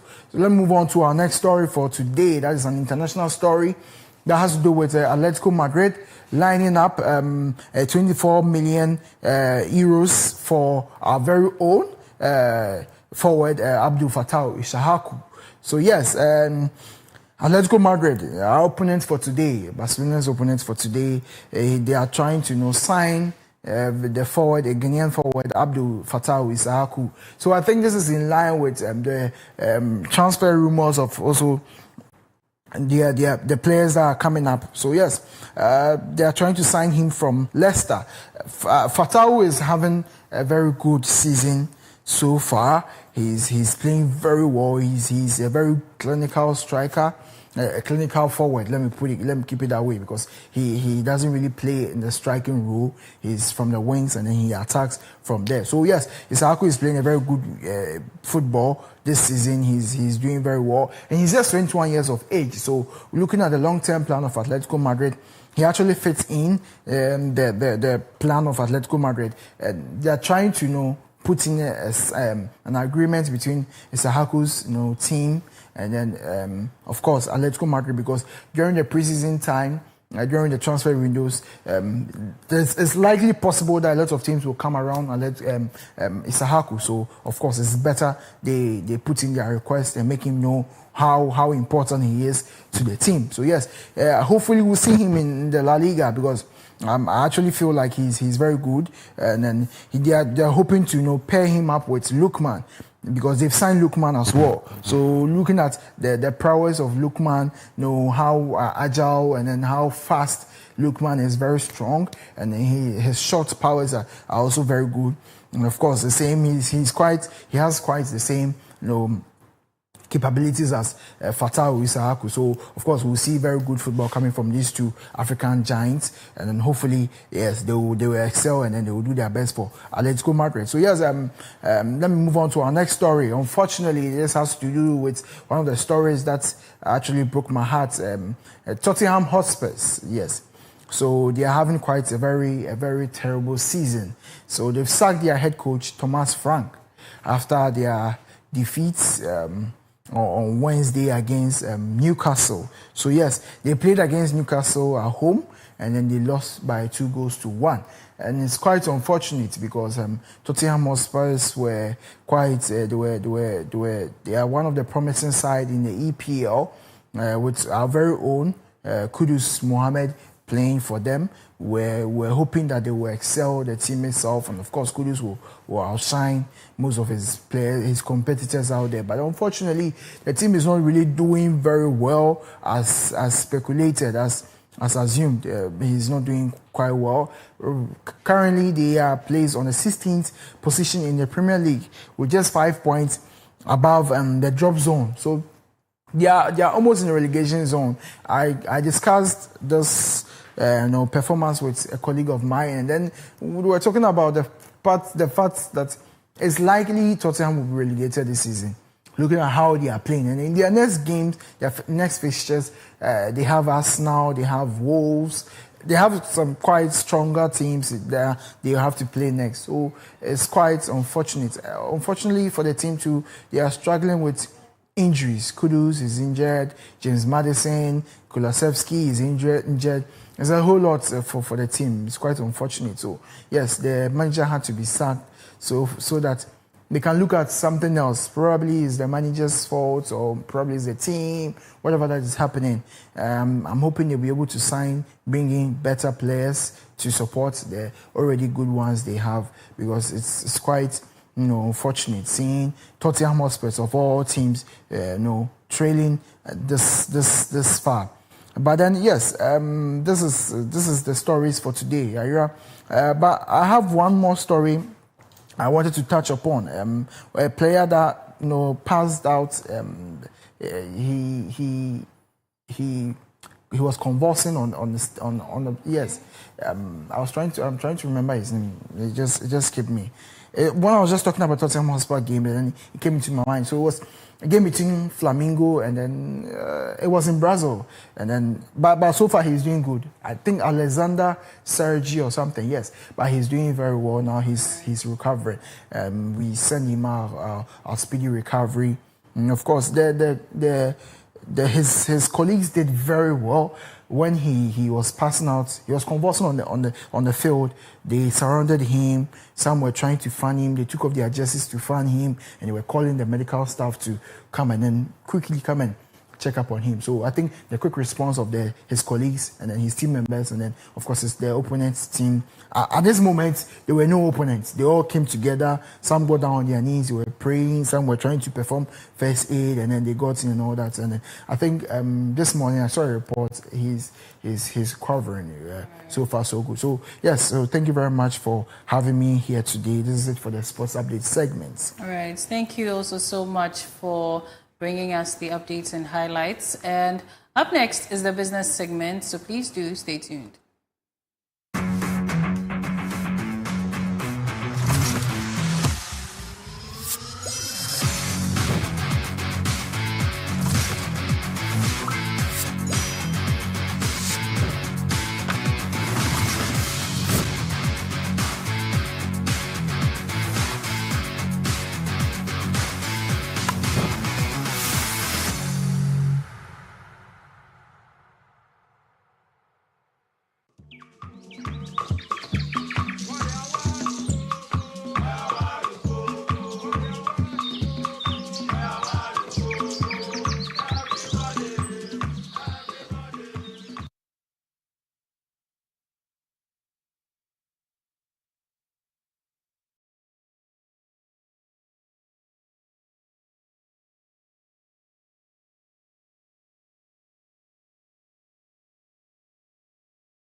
Good morning. Welcome back to the Koko Digest Morning Show. This is the Business Update segment, and I am Clement Yaban Kwe. Today, we are going to have a very interactive discussion, and I know you don't want to miss this. People are saying that the economy is very stable. It's showing positive outlook. Monetary policy rate is around 15.5%. Ghana reference rate, as we speak, is around 14.3%. Inflation stands at 3.8%. Is this really reflecting the life of ordinary Ghanaian? If inflation rate is at 3.8%, why are prices still high? If monetary policy rate has fallen, Ghana reference rate has fallen, why are loans still look so expensive to the business world? These and many more conversations that we are going to have today on the Business Update segment. And I would like you to just call a friend, tell a friend that we are back on the screen. We are streaming live on our social media platform, YouTube and Facebook at Clock TV GH. And I'm not doing this alone. I'm doing this with Mr. Nelson Kujo Kwaboji, who happens to be the head of finance for Merban Capital, and Mr. Martin Ohin Enim, who will be joining us also later in the show.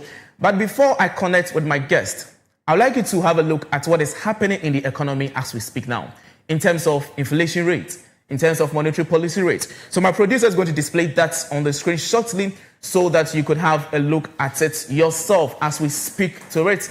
These are the graphs, these are the figures. As we talk, what goes beyond the numbers?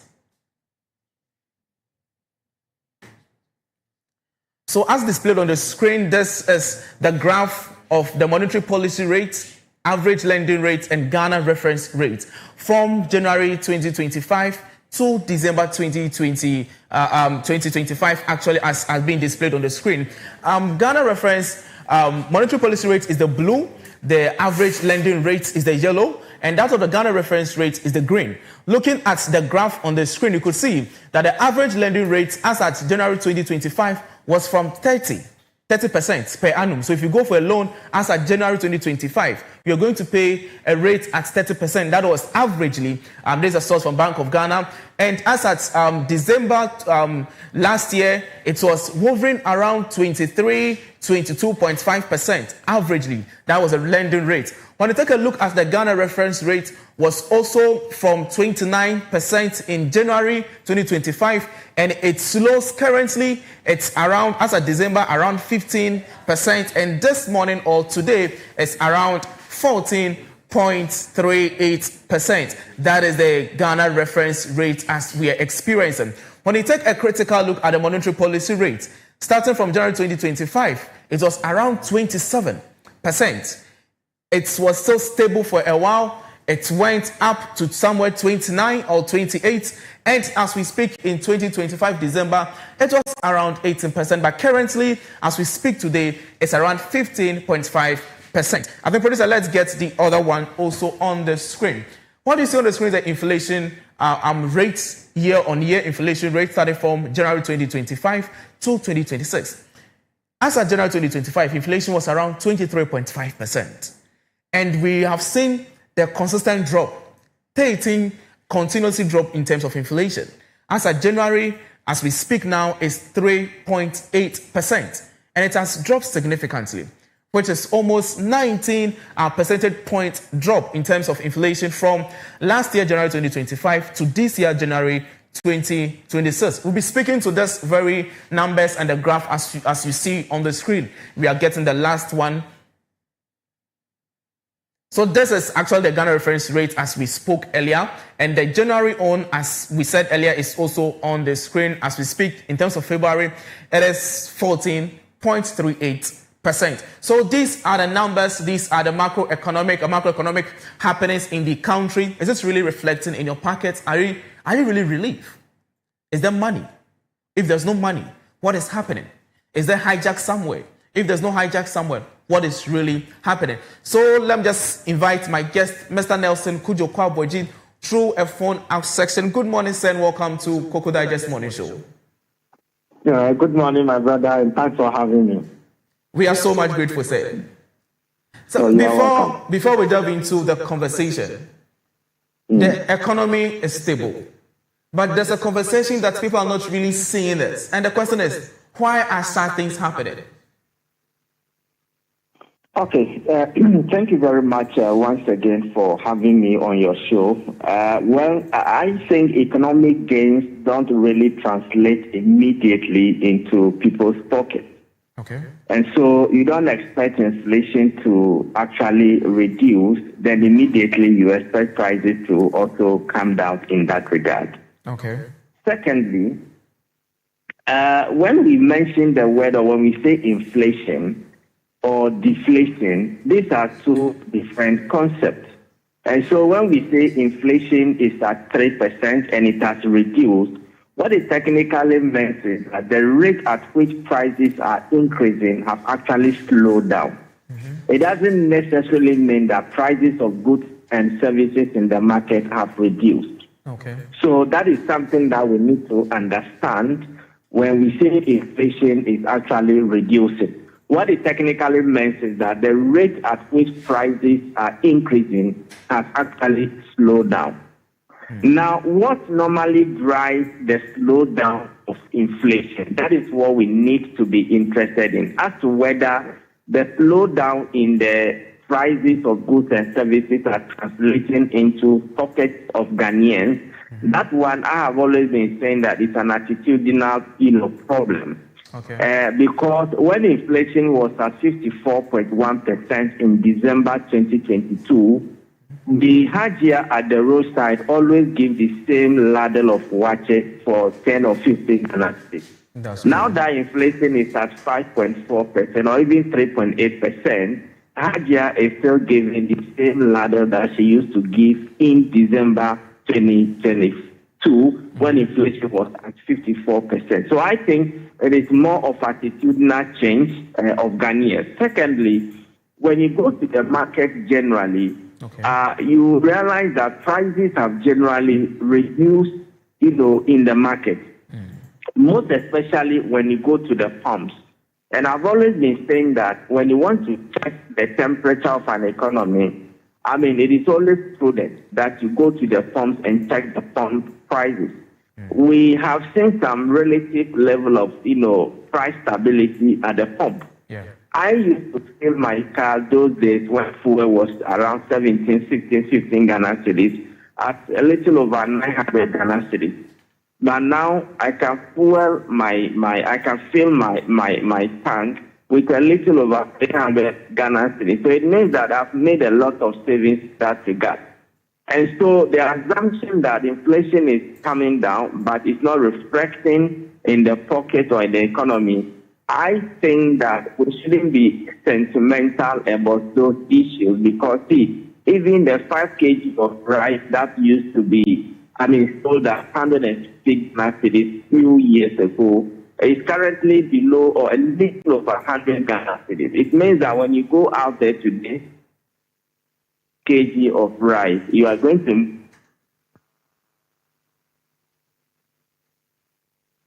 coming down, and it is actually reflecting in the prices of goods and services in the market. Okay, sir. Thank you very much for this submission.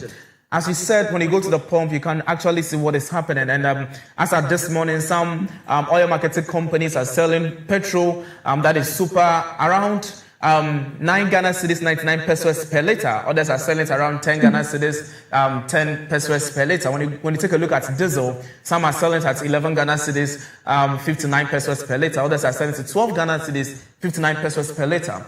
So looking at this kind of pricing that we have in the economy, where we live in open market pricing, that everybody at all can price his goods as and when he or she likes. We want to stable the economy. Inflation has gone down, and as you explained to us, it means that prices are increasing but very reducing rates. How would we ensure that when you go to the market, what I would buy from A would be at the same cost of what I would buy from B, so that the ordinary Ghanaian will be able to benefit from all these things? Okay, so I think somebody mentioned that there should be what you call price control.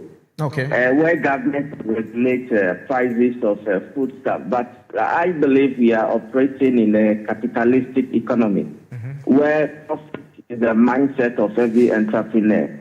And so what an individual needs to do is that when you go to the market, in order for you to get a fair deal, I think you need to compare prices. Because see, if you go to a market where the woman is selling the 5 kg at 150, the same brand, I think you should go elsewhere to go and ask of the price. I don't think the prices will be that is same in the market, and that is the only way you can also try to beat the market. But then if you just go straight to the market, you don't ask of the prices of those products you intend to buy. You just go straight and buy them.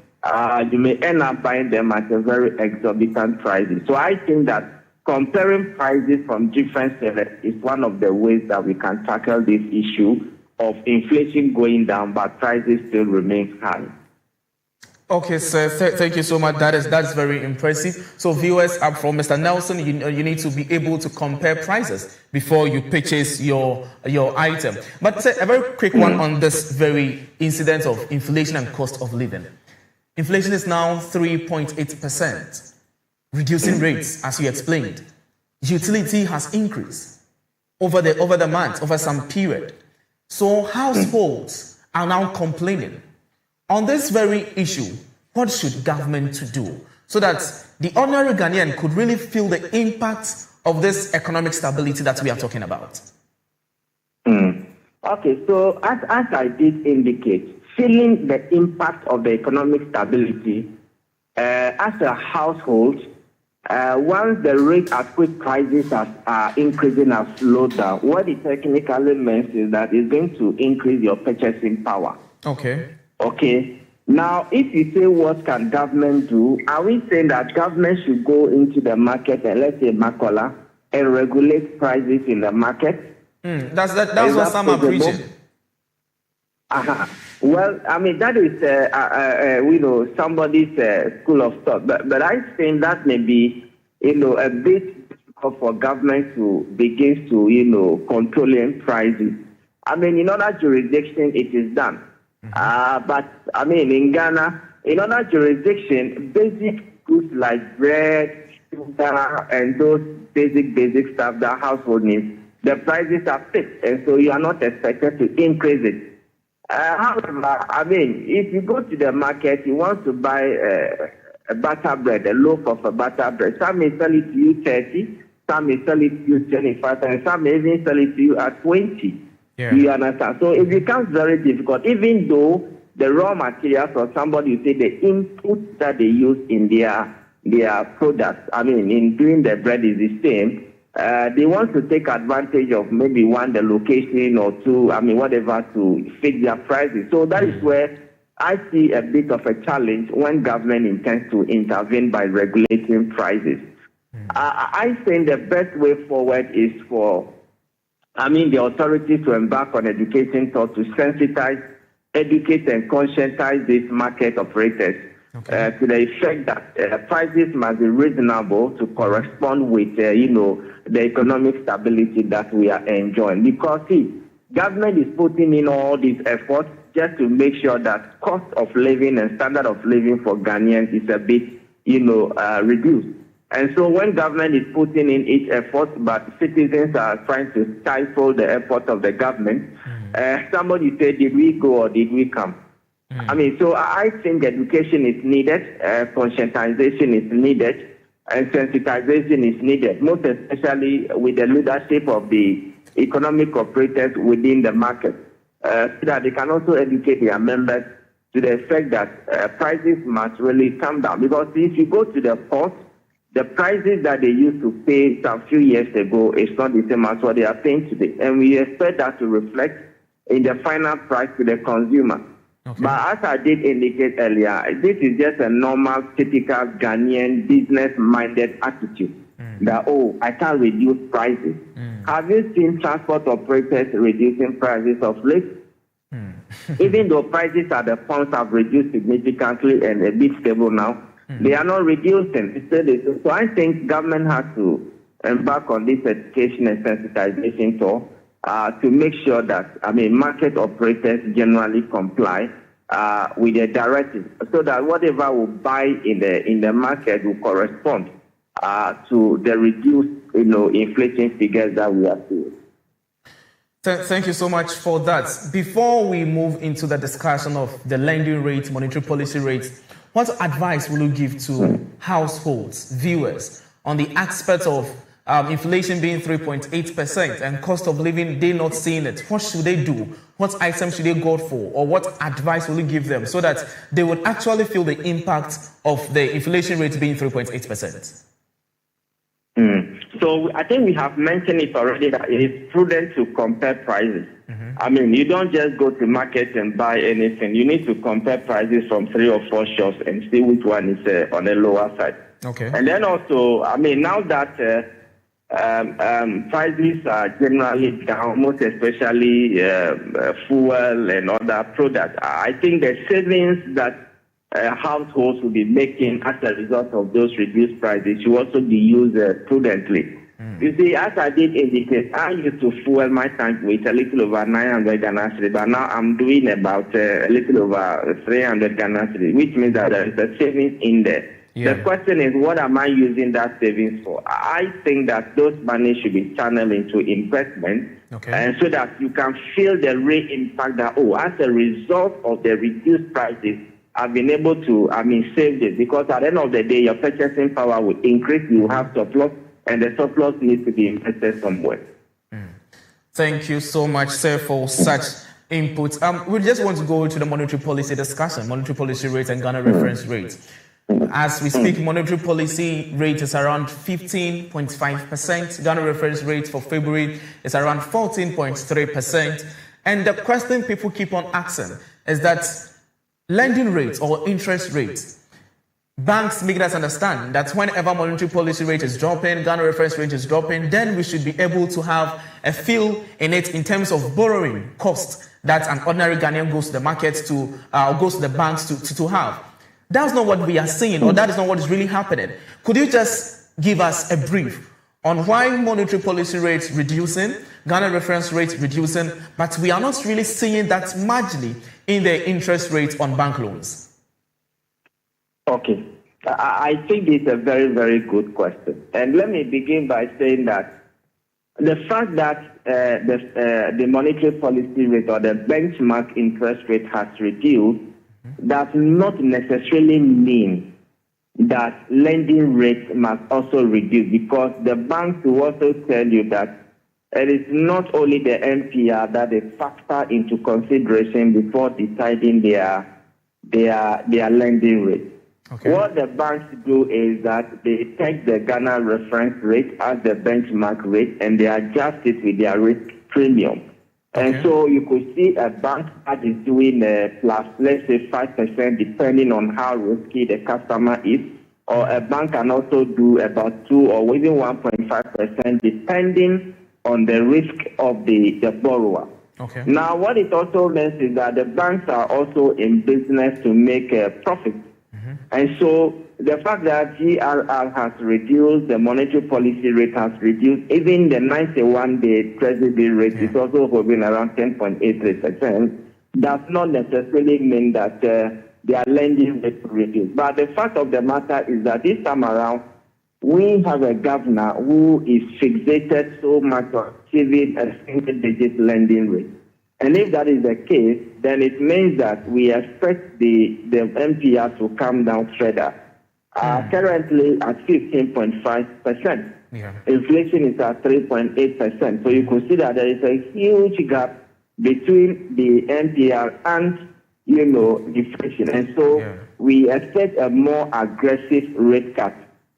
And I've also been saying that if you want to boost the growth of your economy, one of the factors that people take into consideration is the cost of capital.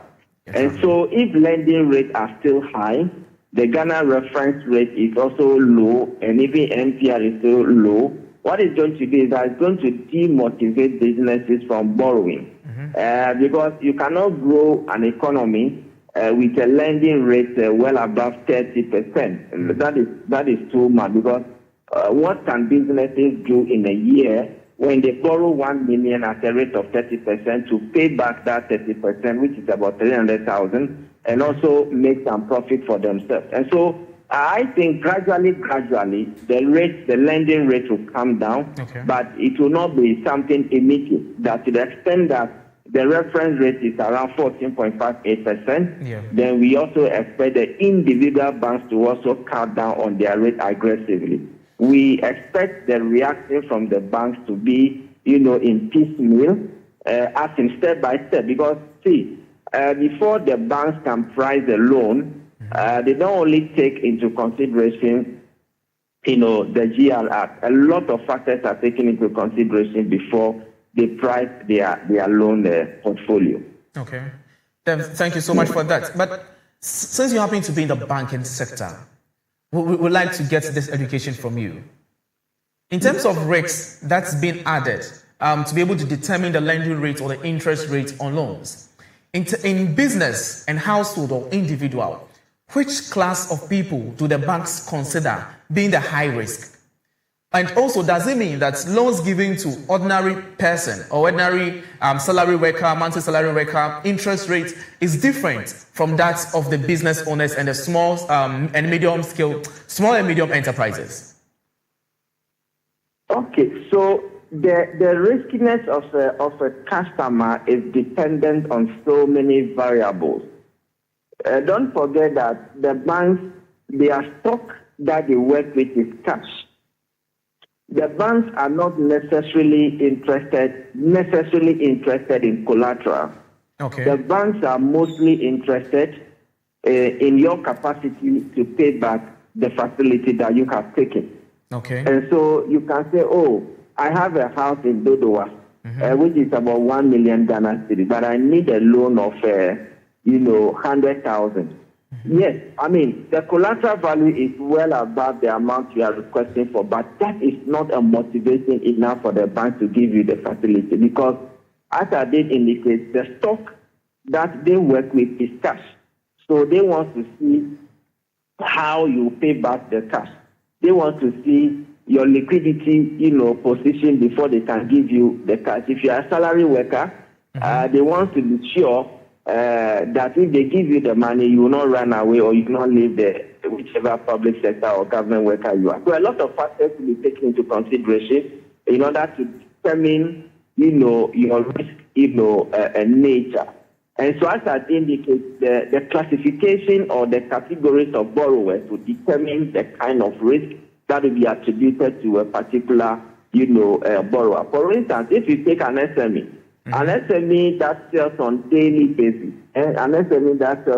basis, the risk is a bit reduced because they expect that SME to be paying or depositing their daily sales into their account for them to offset any facility that they have been given. Okay. But if you take a contractor, for instance, who works for government, until the person raises certificate, the government will not pay. So the classification of customers into various risk categories is dependent on the nature and the business that the customer is doing. Okay, thank you for this very input. But this has been a challenge, especially to our mothers in the marketplaces, that they do go for loan and the interest rate is very high. They do this savings and loans and the interest rate is very high to the extent that sometimes they are unable to pay for the actual principal. And if you think of the interest, what do you think that banks need to do in order to help our mothers in the marketplaces? Well, I think it's not a question of what banks can do. Okay. Apart from the banks, we also have some other government-funded agencies that give this soft loan to market women. And so you mentioned of Matlock. You also talk about the Development Bank Ghana. Yeah. You also talk about the incoming Women's Development Bank. So I think that the attention should sort of be on some of these agencies. I mean, our market women should pay attention to some of these agencies, because as for the banks, they cannot give you money and then they expect you to go just like that one. The requirement alone is a bit of an issue. For market women, some may just need 2,000, 3,000. That one, they will ask you to bring a cash collateral, and then on daily basis, to come and deposit yourself in your account at the bank. Sometimes too, they also do what we call group loans, where about 10 women will go and take various sums of money. And then if one person doesn't pay, then the other members of the group will be held liable, some sort of vicarious liability. And so these are some of the things that the banks do to actually ease the pressure in terms of the rate on our market women. But you see, going beyond that, I think that we need to structure the financing model for our SMEs in Ghana. This is because if you want to grow an economy organically, it is the SMEs that will grow your economy. Because the day that the multinational companies will leave your country, it will create a lot of national security issues in terms of jobs, in terms of tax revenue. It will create a lot of issues. But when you strengthen, you support, and you incentivize your local SMEs, they will grow gradually. They will employ people, and the growth of the economy will also be organic. Okay, so the growth of the economy will also be organic. A very quick one. Do you foresee the monetary policy rates going down further? Yes.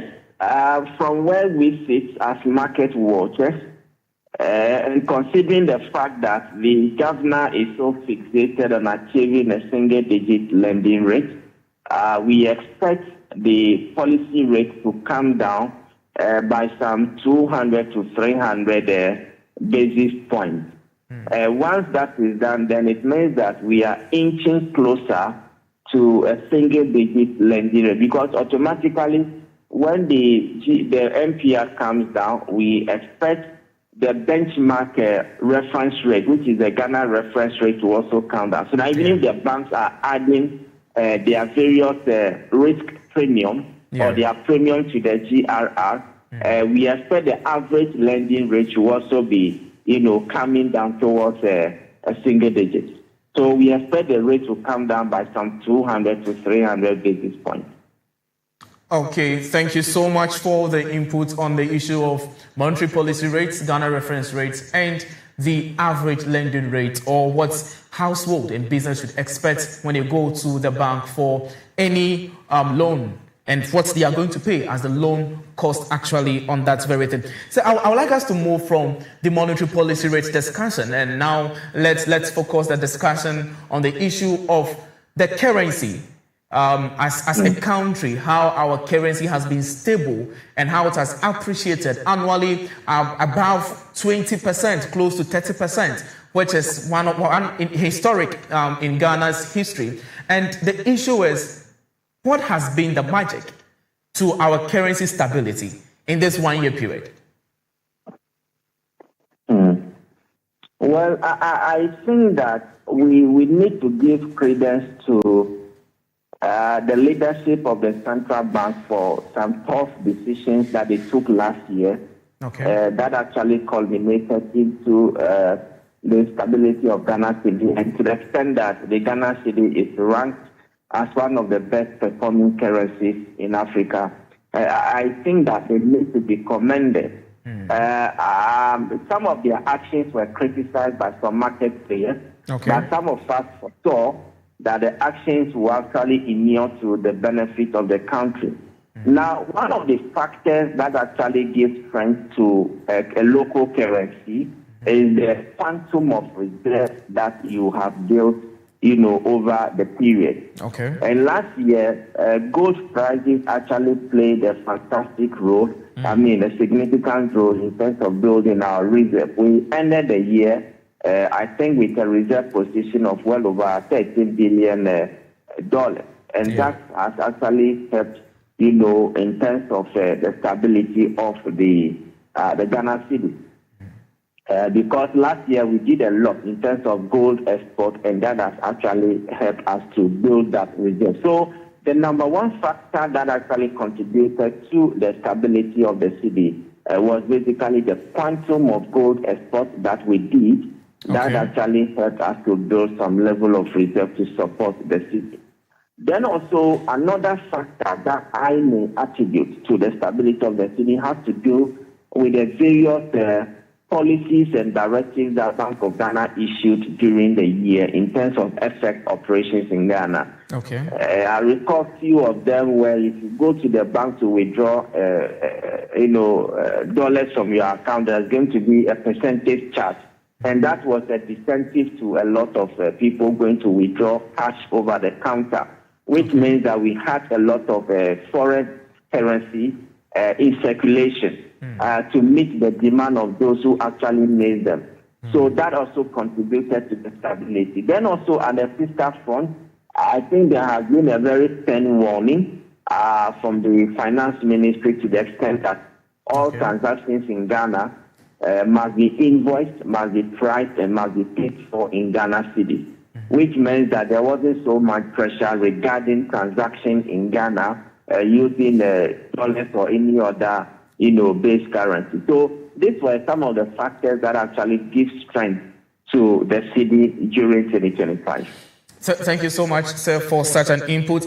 You made us understand that as a result of the gold being exported, we did a lot of exports, so we had a lot of reserve. Someone would say that of cocoa and that of oil.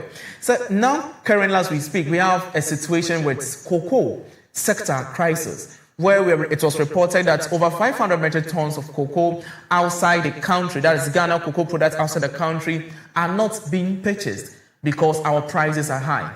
Assuming this incident happened to cocoa and our cocoa prices drop, to gold and gold prices drop, what is the way forward to Bank of Ghana, to policymakers, so that still we can still sustain the gains we've had in the currency? What should we do if we are being hit by external shocks such as this? Well, that is the truth. I think you've nailed it, because I've always been saying that when you are exporting raw, unprocessed products, the risk inherent in there are very big, in the sense that the prices of those commodities, we don't have control over them. Yeah. We only export them in the raw state, and depending on the spot market prices of those products that we export, then we earn the revenue. And so it is a risky, part of our foreign, transaction. Okay. But as it stands now, there are challenges in the cocoa sector, which means that if those challenges are not handled with care, the situation may escalate, and our earnings from cocoa may significantly reduce, and that may also affect the stability of the Ghana cedi. And I am happy that the president directed some emergency measures to be put on board in order to, as it were, resolve this. Don't forget that the cocoa sector has been the lifeblood of Ghana's economy since time immemorial. Yeah. And this is not a time for us to be joking with such a sensitive sector that contributes so much to our economic growth and development. Okay, so now let's look at the impact of the currency stability on our imports and exports. Now, as we speak, United States dollar is around 10 Ghana cedis or 11 Ghana cedis per a dollar. In situations like this, who gain and who lose? Is it the importers or the exporters? Okay, I don't think the question has to be with who gains or who loses in this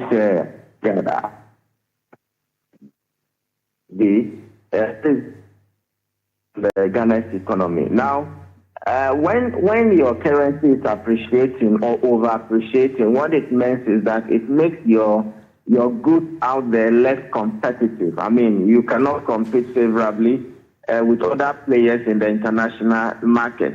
Again, it also affects your export earnings, because if you rake in $10,000, which is currently at, let's say, 10 Ghana cedis, then it means you're looking at about 100,000 Ghana cedis. Yeah. But if the rate were to be around 15, then it means that you'll be earning about 150,000 Ghana cedis. So, over appreciation of a currency affects the export earnings of that country's, exports. Now, in terms of prices, what it also means is that anybody at all who imports something into this country, the prices will be relatively, low. And so in terms of imported inflation, that will be controlled to some extent. And so I think we just have to strike a balance in terms of where and how we want our city to perform. Don't forget that we also go into the international capital market to go and borrow. Yeah. Now, when you borrow in foreign currency and your city or your currency is also doing well, what it also means is that the external component of your debt in the local currency terms will also go down. In fact, that was one of the reasons why, Ghana's external debt in cedi terms reduced significantly as a result of the appreciation of the Ghana cedi over time. So I think the question should rather be, how do we strike the balance between the appreciation of the cedi in terms of our export earning, in terms of the debt, position, and in terms of anything that I saw the stability of a currency. Thank you so much, sir. Before we let you go, we'd like you to touch on the issue of the reserve, as you mentioned earlier, that it was reported that we have about 13.8 billion United States dollars, which is equivalent to 5.7 months import cover. We'd like to throw more light on this issue. When we say 5.7 months import cover, what does it really mean? So what it technically means is that our reserves should be able to help us to import into the country, 5.2 months. That is basically what it means. In case we are not building any additional reserve, the reserve that we have now should be able to assist the country to import a little over 5 months. Generally, the internationally accepted, standard is 3 months. Okay. So if you are doing 5 months, it means you are doing well, you are doing above the accepted standard of 3 months. So what it simply means is that reserve should be able to help the country to import for the next 5 months plus 2 whatever days that the country intends to import. Okay, so lastly, before you leave us, what advice will you give to policymakers, will you give to government on the issue of economic stability? What tangent should we take in 2026?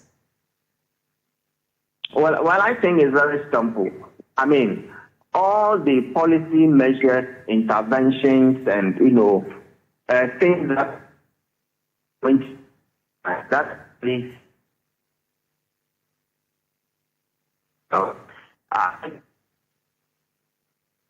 The same. We shouldn't lose sight of those things, because if exportation of gold is actually helping to build the reserve, we should continue to do that. Don't forget that gold is to take advantage of that. In terms of the fiscal discipline, we should also continue being fiscally disciplined so that we can continue to consolidate and enhance the gains that we have made. Thank you so much, sir, for your time. And the discussion has been with Mr. Nelson Kudjo Kwabo, who happens to be the head of finance for Meban Capital. Thank you so much once again, sir, and do have a very wonderful day. Yeah, thank you very much for having me.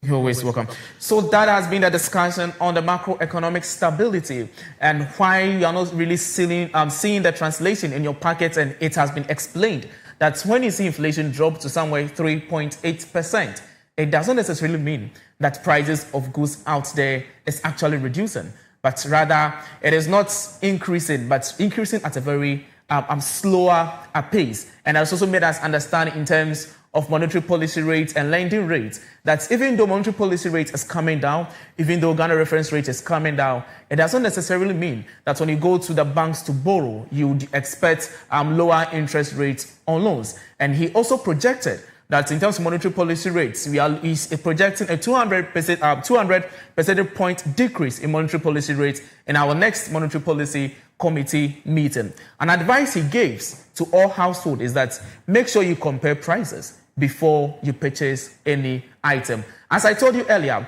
the discussion is not only about the economist, it's not only about the businessman, but it's about you, the ordinary Ghanaian. And we know you have taken something from today's business update segment. I think Mr. Martin was unable to make it, and we will have him next time on the show. This has been a discussion on the business update segment, and I am Clement Yaban Kwe. Do enjoy the rest of the show.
song to someone you hold so special. So DJ Blake is in the building. So get ready and turn your love stories into beautiful tunes. So don't go anywhere. Make sure you stay tuned. DJ Blake, good morning. Good morning. And how are you feeling? Feeling very good this morning. I can't hear you. It's like your energy is kind of down. Yeah, because I don't have a Valentine. Maybe that's why. Oh, hopefully at the end of this show, you are going to, get a Valentine. Okay, yeah, sorry, you might not know who's watching you, this morning. So yes, as you heard DJ Blake, to participate in this, you have to call in. Before we proceed, you have to call in, okay, and bring in your messages so that we can celebrate with your loved ones. So I hope you are ready. All you have to do is to just call the numbers on your screen or send in your messages on our Facebook and YouTube where we'll be streaming live. So tell us who you are dedicating the song to and the song that reminds you of them or reminds them of you actually. So whether it's your partner, your mom, your best friend, or even yourself, this space is just the right one for you. So, yeah. DJ, take us away.